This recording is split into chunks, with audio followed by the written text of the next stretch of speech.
السلام عليكم ورحمة الله وبركاته. الحمد لله والصلاة والسلام على سيدنا رسول الله وعلى آله وصحبه ومن والاه. I think this being a youth talk, can I have the youth in front and the not so youth? This is the first generation.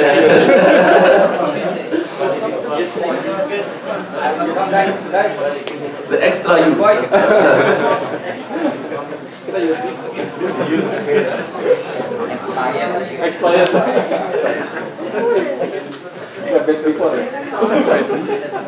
Come here, youth.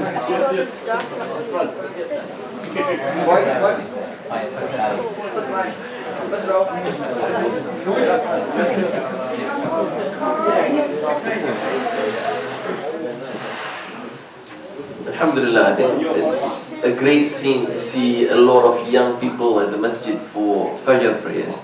And I understand that you all prayed Tahajjud this morning. One of the group of people that Rasulullah sallallahu alaihi wasallam said they will be shaded on the day يَوْمَ لَا ظِلٌّ إِلَّا ظِلُّهُ, on the day where there is no shade except for his shade. So this is Yawmul Akhirah, will be the young men whose hearts are attached to the masjid. So we pray that you all be part of that group of people, the generation where their hearts are attached to the masjid, and Allah will shade them on the day when there is no shade. Before we go into the stories of the Sahaba, I'd like to just probably share with you the greatest youth story in the Quran. Do you know what story am I talking about? The non-youth, give a chance to the youth to answer. Yeah, we're talking about Ashabul Kahf. This is the surah that Rasulullah sallallahu alaihi wasallam encouraged us to recite every Friday. So every Friday we will recite, and essentially the whole surah, the main story in the surah is talking about a group of youth. And who are these youth and why are they great and what make them great? That people, generation after generation, for the past 1,400 years are studying about this group of youth. Who are this group of youth? These are, Allah says that they're just young men. Young men who we don't know their names. We don't exactly know how many of them are there. But what we know is that from the time of Rasulullah sallallahu alaihi wasallam until today, we read about them. And we know, another thing that we know is that we have shuyukh, people who have spent years and years studying the religion, memorizing the Quran, studying the Arabic language, studying hadith. They spend years and multiple theses and books and tafasir studying and writing about this group of young men. What is great about them? Now Allah talks about them. Allah says that, to give you a background about this group of people, they lived at the time after Prophet Isa alayhi salam and before the coming of Prophet Muhammad sallallahu alayhi wasallam. Between those two prophets, how many years was the gap? Anybody know? What was the gap between Prophet Isa and Prophet Muhammad sallallahu alaihi wasallam? It's about 600 years. And before Isa, there was always a prophet living together with Banu Israel. From the time of Musa alayhi salam until the time of Prophet Isa, there is always a prophet with them. And that was the only gap that the people experienced between Prophet Isa alayhi salam and Prophet Muhammad. There was 600 years. And then at this time, there was an emperor who came into the city that this group of young men lived in. We don't know where the city is. Quran did not tell us where it is. There are, you probably, if you visited Jordan, then Jordanians would claim that it's in our country. If you visit Turkey, Turkey should claim it is in our country. If you visit some other parts in the Muslim world, I don't think Indonesia has claimed yet there is Ashabul Kahf in Indonesia. Yes. Sorry, just one announcement. There is one car, Daihatsu GXL, small car that's parking underneath the tree. So it goes on the right hand side of the street, so it can move. But the car should be moved to another side. Anybody has a Daihatsu? Okay. Okay, Alright, so Indonesia hasn't claimed Ashabul Kahf yet. Alright, but you know, a lot of other countries in that region, they've claimed that they have Ashabul Kahf. So we don't know the exact names, the number, where they are. What we know is, and this is interesting about the Quran. Quran sometimes leaves certain details. It's not important. I want to tell us what is important. So Allah talks about these people. Allah says that someone came to the city, an emperor came to the city, forcing them to worship other than Allah, forcing them to worship idols. Now everybody in the city submitted to the emperor except for this group of young men. And they were arrested, they were they were sentenced to death. They were about to be punished to be put to death. And they left the city, they fled the city, and where did they go to? Yeah? Where did they go to? You say something, come on. Japan. Japan, wow. There's no Ashabul Kahf in Japan. There's no good. Yeah. So they ran into a cave.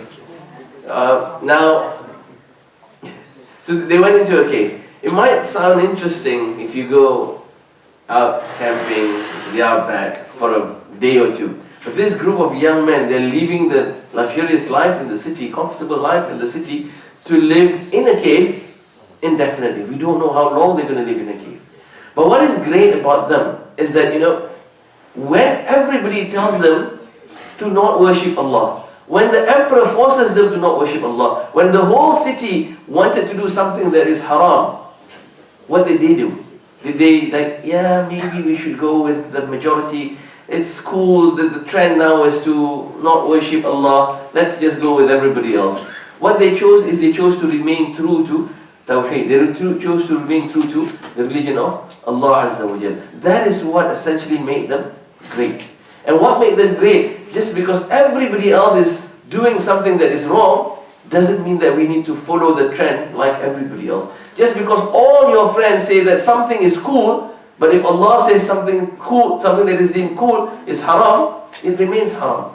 And if you want to be great like those people, Ashabul Kahf, we should know our boundaries. When it is haram regardless of what society tells us, regardless of what our friends tell us. It may be our closest friend, but if it's against Allah, we will always choose Allah before everybody else. Now, when you choose Allah over everybody else, sometimes the world might think that life is difficult for you. Your friends might not like you. Society might think that, come on, you're not cool, you're not like everybody else. It's hard, life might be a bit hard for you. And what did Ashabul Kahf experience? Life was a bit hard for them. From luxurious life in the city, they probably got home, proper rooms, proper bed. Now they're living in a cave.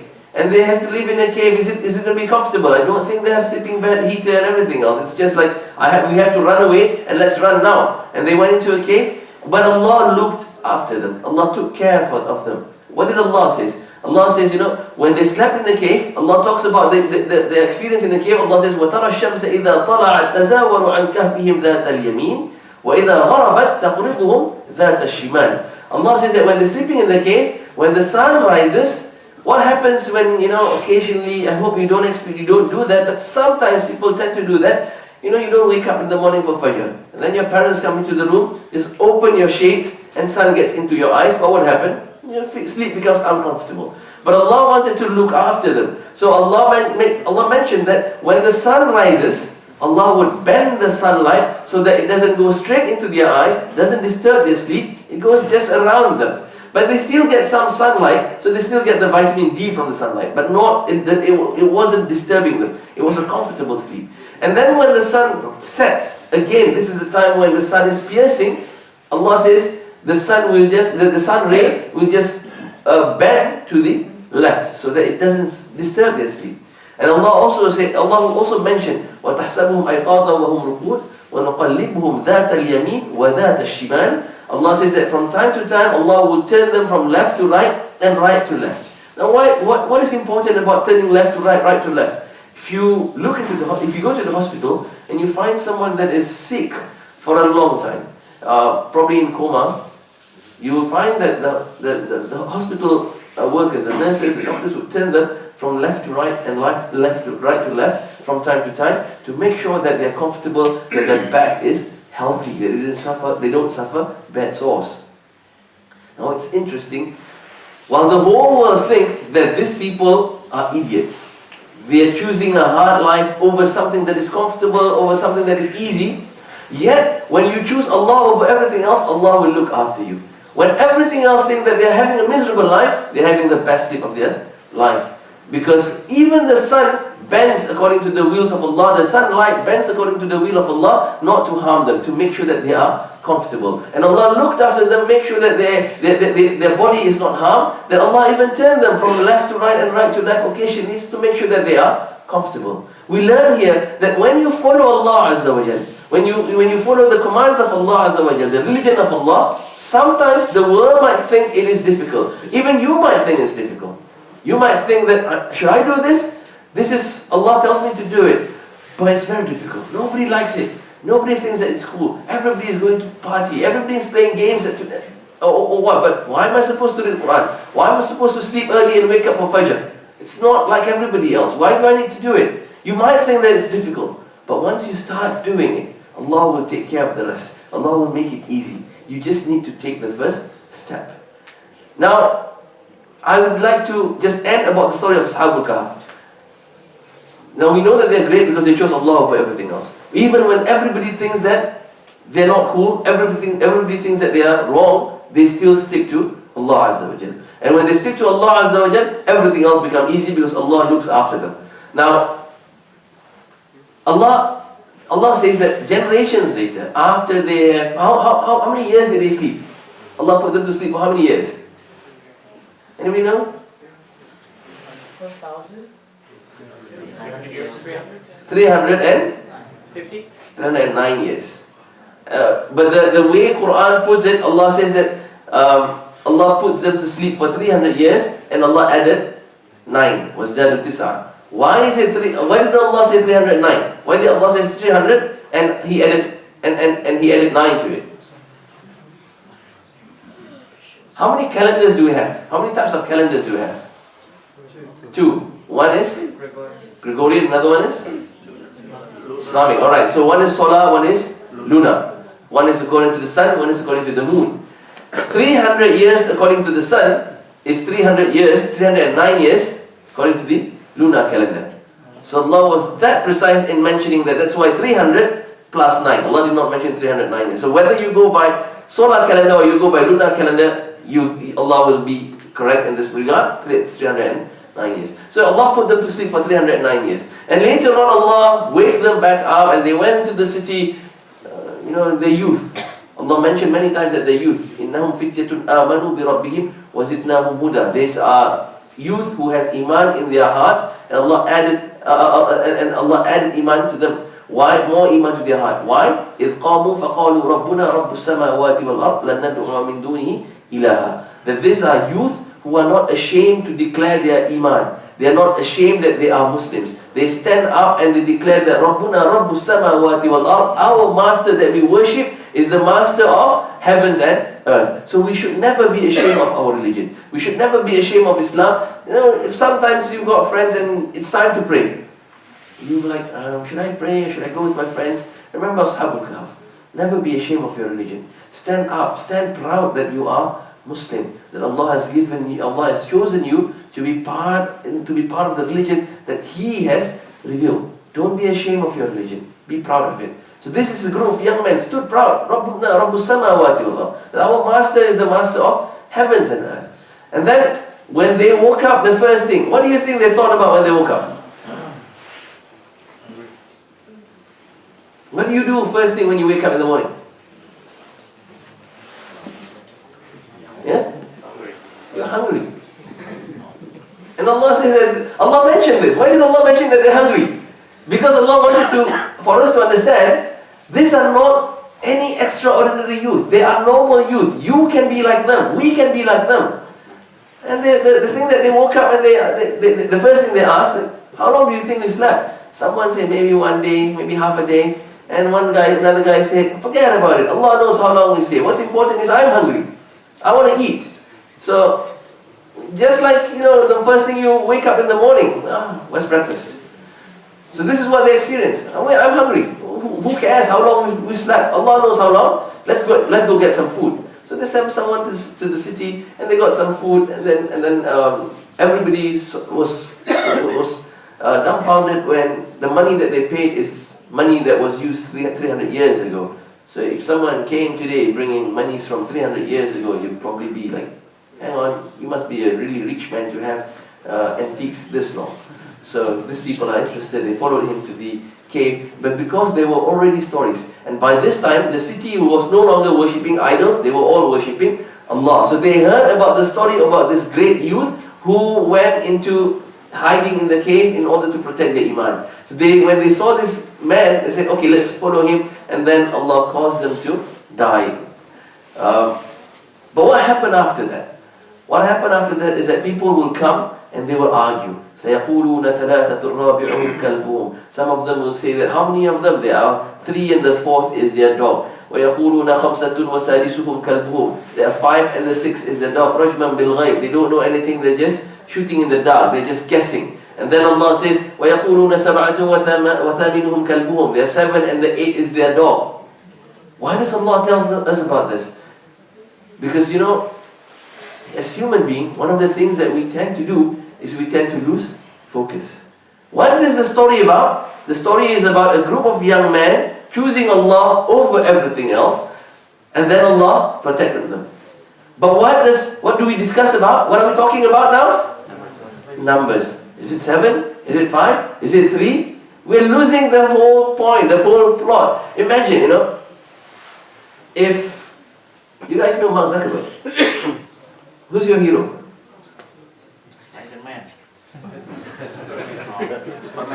Alright, I'll just give I'll give an example. Mark Zuckerberg. You guys on Facebook? Instagram? So Mark Zuckerberg owns Facebook. He's the founder of Facebook. So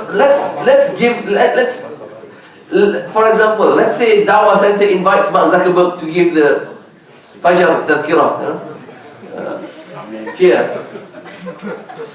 What questions would you ask him? What would you like to know about him? Probably how did he become successful and so on and so forth. And then someone from among you comes and asks him, Mr. Zuckerberg, why did you choose to wear that socks? Mr. Zuckerberg, what brand of t-shirt do you wear?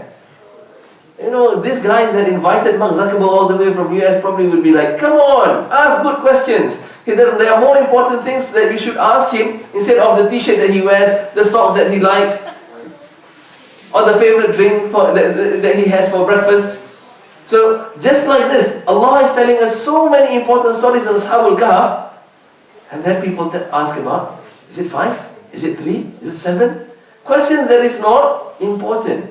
So, but then Allah understands human nature. We sometimes want to discuss all these unimportant things. We like to do things that are not so important.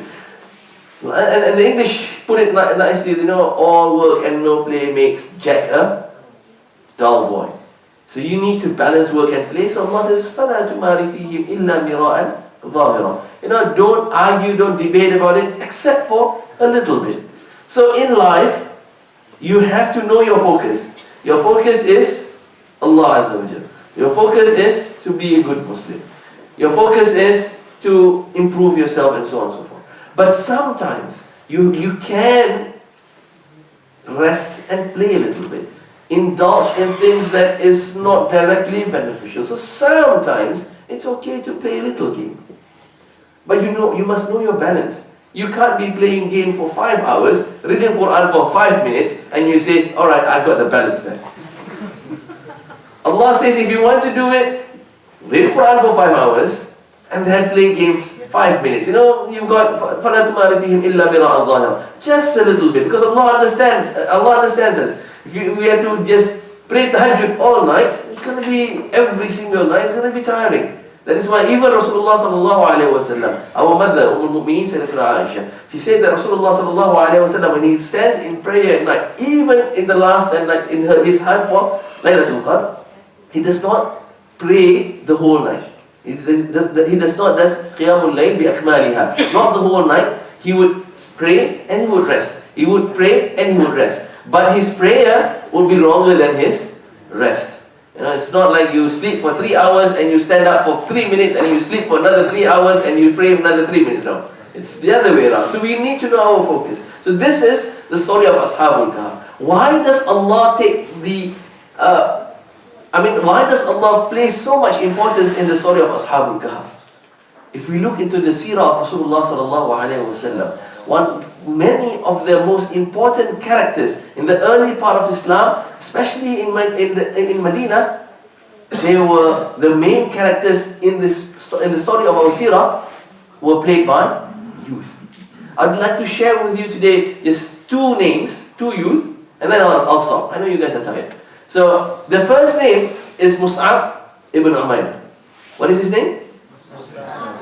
Mus'ab ibn Umayr. Mus'ab ibn Umayr was a young man, probably a teenager, probably in his teens, when he converted into Islam. And his mother loved him so much. Before he converted into Islam, Mus'ab came from a very rich family. In fact, historians say that he never wore the same clothes twice. His mom would always make sure that he has new clothes to wear every single day. But when he converted into Islam, his mom was so disappointed with him that his mom tortured him, even grilled him, tied him to a grill and burned fire underneath it, just to make sure that he recants Islam and go back to worshipping idols. Remember the story of Ashabul Kahf, where the society goes against him, forcing him to worship, forcing them to go against Allah. Now again the society is forcing Mus'ab to go against Allah. But this young man refused to leave Islam, refused to leave Allah Azza wa Jalla and the Messenger sallallahu alaihi wasallam. But his mom didn't want to kill him, just wanted to make sure that he learned a lesson, but he survived. And the first instance that Rasulullah sallallahu alaihi wasallam had the opportunity to migrate to Medina, the first person that he sent to teach the people of Medina Al-Quran and the introduction to Islam was Mus'ab ibn Umayr. Rasulullah did not send someone senior, did not send Abu Bakr, did not send probably Umar, did not send Hamza, did not send someone senior. Rasulullah sent someone probably just 15, 16 years old, a very young man. Because he understood the power of the youth. And then when he migrated, Mus'ab bin Umayr migrated to Medina, he started teaching the Muslims, and one of the first students that he had was someone by the name of Zayd ibn Thabit. What is his name? Zayd ibn Thabit. So these are the two names that I want you to remember, Mus'ab and Zayd. So Zayd ibn Thabit learned everything from Mus'ab ibn Umayr. That when Rasulullah sallallahu alaihi wasallam migrated to Medina, the people of Medina brought Zayd ibn Thabit to Rasulullah sallallahu alaihi wasallam and told Rasulullah, this man, Zayd, this young boy, has memorized all the Quran that has been revealed up to that point. And Rasulullah was amazed by him. And Rasulullah called him and said, can you recite some Quran? So he recited to Rasulullah sallallahu alaihi wasallam, and Rasulullah made him one of the scribes, one of the secretary of Rasulullah sallallahu alaihi wasallam, that whenever a wahy comes, a revelation comes, he would be one of the few people that would write down Quran. Now, Mus'ab ibn Umayr, later on, when the Battle of Badr was the first great battle in Islam. And this is the battle that Allah mentioned that this is Yawm al-Furqan, the separator between right and wrong. And then in this battle, guess who was holding the flag for the Muslims? It was Mus'ab ibn Umayr. So again, it's a young boy. It wasn't, Rasulullah did not give it to Umar, Rasulullah did not give it to Hamza, Rasulullah gave it to Mus'ab ibn Umayr. Because Mus'ab was someone who the Meccans, people in Mecca, the Muhajirin respected and loved, and also someone who people from Medina loved, because he was a teacher and everybody in Medina converted to Islam in the hands of Mus'ab ibn Umayr, the first part of Medina. What happens to Zayd ibn Thabit? Zayd ibn Thabit later on, Rasulullah sallallahu alaihi wasallam living in Medina. What are the races that live in Medina? You have the Arabs and you have the Jews. And Rasulullah told Zayd ibn Thabit, we have to master the language of the Jews so that we can deal with them. We can understand what they're talking about us. So Rasulullah assigned Zayd ibn Thabit to learn the Jewish language, the Hebrew language. How long did it take Zayd ibn Thabit to master Hebrew? Yeah? It took him 2 weeks, 15 days. It took him 5 days to speak, and then by 15 days he could already read and write Hebrew. Why did Rasulullah ﷺ pick Zayd ibn Thabit. Why did he pick someone so young? So when you're young, it's a lot easier for you to learn something that is new. So don't waste your youth doing things that doesn't benefit you in the future, especially in akhirah. Like if you like to play games, yes, balance it out. Being an expert, but you have to think this way. What does being an expert in the latest game how would being an expert in the latest game benefit you in the akhirah? How would being an expert in the latest game cause you to enter Jannah? Remember, sharing cheat codes with your friends is not considered sadaqah. Because, okay? Helping friends is sadaqah. Helping your friends is considered charity. But helping them with cheat codes in games, it's not charity. So that will not help you. So you need to find other ways, things that you do that will benefit you in the akhirah. Rasulullah picked Zayd ibn Thabit. And imagine this great young man. What happened to him was that he became one of the best Quran reciter. That Rasulullah sallallahu alaihi wasallam, every Ramadan he would recite Quran with Jibreel in its entirety up to that point. And then in the last year, in his last Ramadan, in the 10th year of Hijrah, he recited with Jibreel twice. After he recited with Jibreel, he immediately sought Zayd ibn Thabit and he recited with Zayd ibn Thabit. Zayd ibn Thabit became the person that recited Quran in its entirety with Rasulullah sallallahu alaihi wasallam. The last person to recite the Quran in its entirety with Rasulullah sallallahu alaihi wasallam. And when Abu Bakr wanted to compile the Quran during his time, guess who was the leader of the committee? It was Zayd ibn Thabit. And when Uthman ibn Affan wanted to compile the Quran during his time, Zayd was again appointed as the head of the committee. At that point, during the time of Uthman, he was 30 something. But he was successful at 30 something because of the things that he did when he was young. And imagine the reward that is waiting for Zayd ibn Thabit. The Quran that we read today is known as Mus'haf Uthmani, because it was compiled during the time of Sayyidina Uthman. But who was the person that was actually doing the compilation? It was Zayd ibn Thabit. So every single person that reads the Quran today, Zayd ibn Thabit will have a share of ajr in akhirah. Is how many people are reading and memorizing the Quran because of the efforts of Zayd ibn Thabit. So to sum it up, your time as young men is an important part of your life. Use this period of your life to set the foundation, to learn as much as possible about our religion, and learn everything that would benefit you later on in life and also in akhirah. Don't waste this period. Great men of the past, they were great because they used their youth era to their maximum. Alright, I will end with that, and if there are any questions, if there are no questions, I'll ask questions.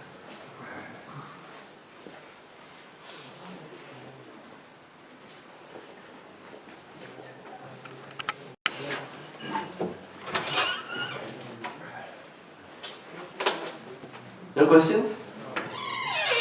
You know, whenever I give a talk and I ask, are there any questions? And there's no questions. Only one of two things can happen. Either you were sleeping throughout my talk, or I was so great that you understood everything. So which one of the two? I don't think I'm that great a speaker, no? So you might be sleeping.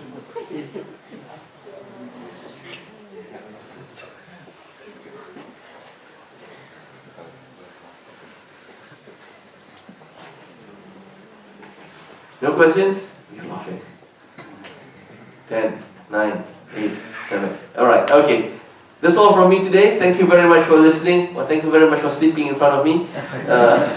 Barakallahu li wa lakum fil Quran. Assalamu alaikum wa rahmatullahi wa barakatuh. Sorry. I would like to say something. Yes. Jazakallah khairan. Yes, that. I would like to say, if you sometime hearing more people say this story.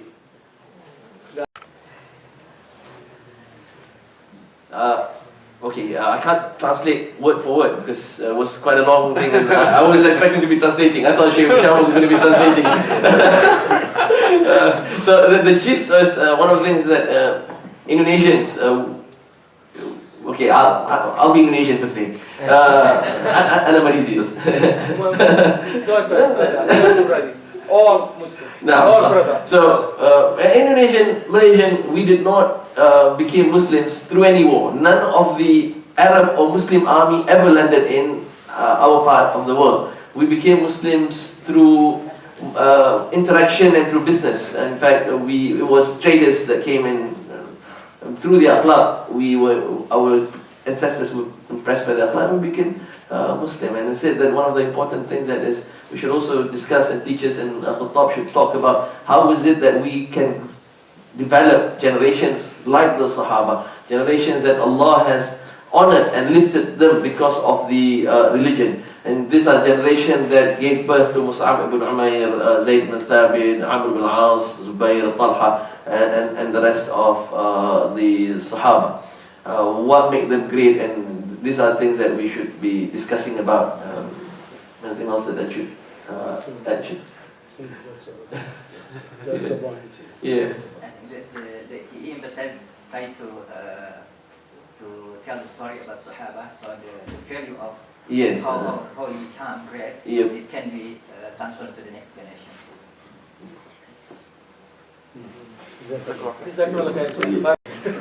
Youth generation right now, especially in Australia, the problem that I face today is about the atheism, because especially in the public, if they go to the public school, like one of my wife friend's daughter, they said when the teacher asked in the classroom, how many students that believe in God and how many students that's a religious person, and then most of the half of them is go to the atheism. So how we as a community and the young people here to protect ourselves, and then how we as a parent, to teach them to keep the religion, because sometimes when we argue, because logically we can't give like good explanation. So is there any like step that we can give them like prevention or something? You know, whenever we face challenges to our deen, one of the things that, this is my personal belief, we should never blame others because they're doing what Allah tells them to do. Allah tells them, وَإِن كُنْتُمْ فِي رَيْبٍ مِمَّا نَزَّلْنَا عَلَى عَبْدِنَا فَأْتُوا بِسُورَةٍ مِّن مِثْلِهِ وَادْعُوا شُهَدَاءَكُم مِّن دُونِ اللَّهِ. If you doubt what Allah has revealed to Muhammad sallallahu alaihi wasallam, to his servant, then come with a surah like it. Allah challenged them, poke holes in the Quran. You know, ask us questions. So we should rise up to the challenge and answer those questions. Now, atheism is something that is not new, but it's the cool trend of today. Scientific atheism, where they think that science would explain everything in life. One of the things is that we have to realize, as parents, we chose to live here. We chose to bring our children up here. So we have to do extra work as probably compared to our friends back in Indonesia, where the majority are Muslim, 85% Muslim. So it's easy. Everybody prays 5 times a day, most of them. Everybody prays Jum'ah. Everybody fasts in Ramadan. So there will not be a question, why do you need to fast in Ramadan? Because everybody else does it, and it's a festive season. But over here, you will get those questions from your children. So you will have to learn in order to answer that. And to say that logically we cannot answer the questions of atheists, I think is probably a lazy answer. Because if you look into the discussions of our scholars, even from the times of probably 295, 300 Hijrah, so we're talking about 1,200 years ago, discussions with atheism has started. Our scholars, now we know today, this is a bit of a sensitive topic, but we know today we have the Ash'ariyah, the Maturidi, and then we have the Athari. But the Ash'ariyah was a framework to understand our Aqidah in order to answer the questions or the attacks of the philosophers. The philosophers, most of them believed in the superiority of rational thinking over everything else, even over God, over Quran, over revelation. So it was similar to what we have today, except that today science is superior to everything. Those people had philosophy superior to everything. Imam Abu Hassan al-Ash'ari, whether you like him or you don't like him, but he actually set up a framework in order for Muslims to understand Aqidah under the framework of philosophers, to answer and to counter the arguments of philosophers. So discussion about atheism has been there for 1,000 years within the Islamic scholarship. But we need to put in extra effort. We need to study our religion in order for us to be able to understand, to pass it down to our children. I had this question from a group of youth a few months back. It was about zina. So he's 16 or 17 years old and he has a girlfriend. And he said, everybody else in my school is sleeping with their girlfriends. What is wrong with it? She likes it, I like it. Why does Allah say it's haram? I'm not harming anybody. So questions like that you will get, because if you send your children to public school, they will see their friends like, what's wrong with it? Why is Islam saying, I can't do this, I can't do that, I can't do this? Because I think when we were brought up, at least from where I came from, religion, essentially we were introduced to religion as a set of rules. This is haram, mostly haram, and occasionally you get to something that this is halal. But 90% of the time you ask your parents and Ustadz, they will say, oh, this is haram, this is haram. So the children, we grew up thinking that religion is a set of laws. But religion is not just a set of laws, it's much bigger than that. It's our relationship with the divine, it's our relationship with Allah. The word that Allah, the names that Allah introduced Himself to us is Bismillahir Rahmanir Rahim. Allah is Ar-Rahman and Allah is Ar-Rahim. Allah did not tell us. Part of His name also, yes, Al-Muntaqim, Al-Jabbar, Al-Qahhar. That is also part of His Sifat and Asma and Sifat.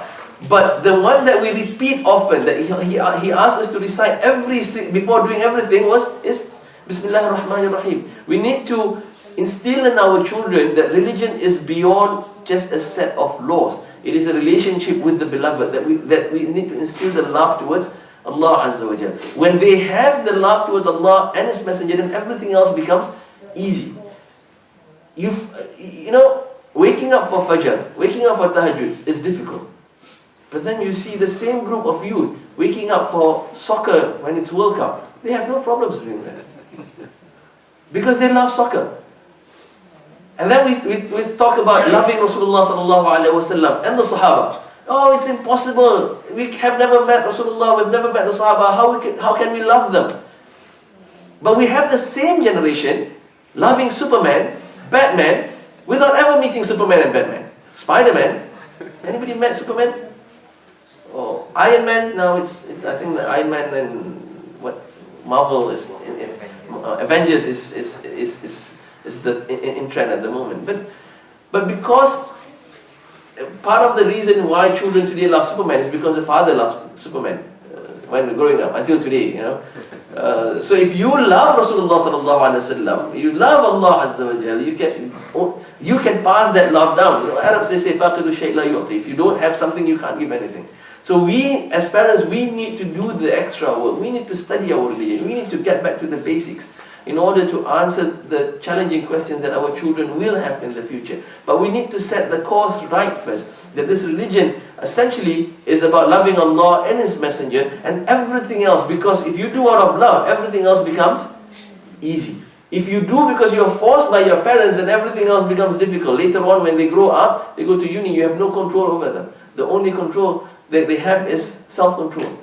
And Rasulullah sallallahu alaihi wasallam, in one narration, when this narration is a weak hadith, but when it comes, because it's not matters of halal and haram, this is about educating the children.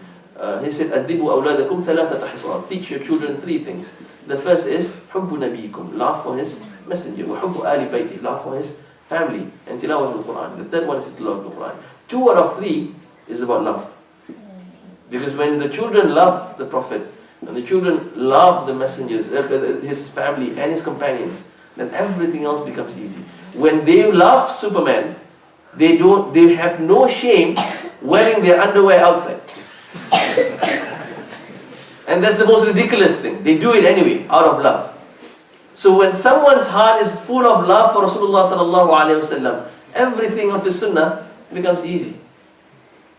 And in order for that to happen, we need to start making our house a place where Rasulullah sallallahu alaihi wasallam plays a big part. Even when it comes to small matters. For instance, you may be eating